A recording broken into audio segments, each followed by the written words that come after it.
one surrender away, one cry away, one turn away from stopping a weapon in its tracks. I don't know who needs to hear this, but I feel the Spirit of God on it. It's some weapons in your life, and they've been prospering for too long because you've been serving the wrong things.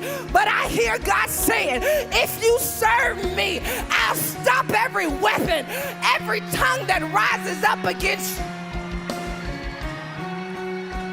I'll stop it. I'll stop the rumors. I'll stop the complaining. It won't matter what they say about you. I'll stop the weapon in its track. You need to know that there's a weapon with your name on it. But if you would turn from your wicked ways and seek my...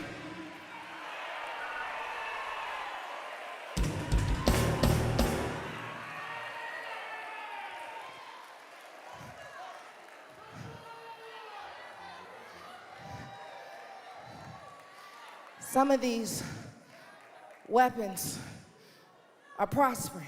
So when I start seeing weapons being formed, before I claim the promise, I make sure that I'm in the right process. Because God, are you using this weapon to reveal to me that I got off track? And the weapons are meant to be a sign, a warning.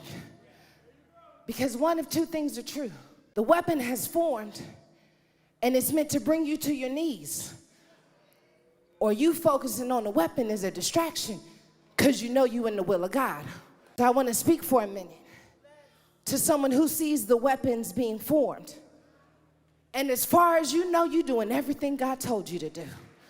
Come on, somebody, because you don't always know the will of God. But you usually know what's not the will of God.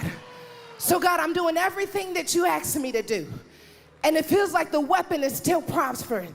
And it feels like every tongue that rises up against me is actually winning. God says, just wait a minute. Because if you're serving me, you really don't have to worry about that.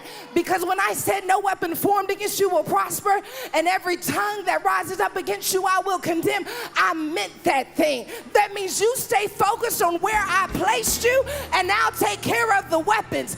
God says, I'll prepare a table for you in the presence of your enemies. They sitting there making weapons, and you sitting there about to eat because you thought that this was going to stop what God was doing in my life, but God told me to stay the course.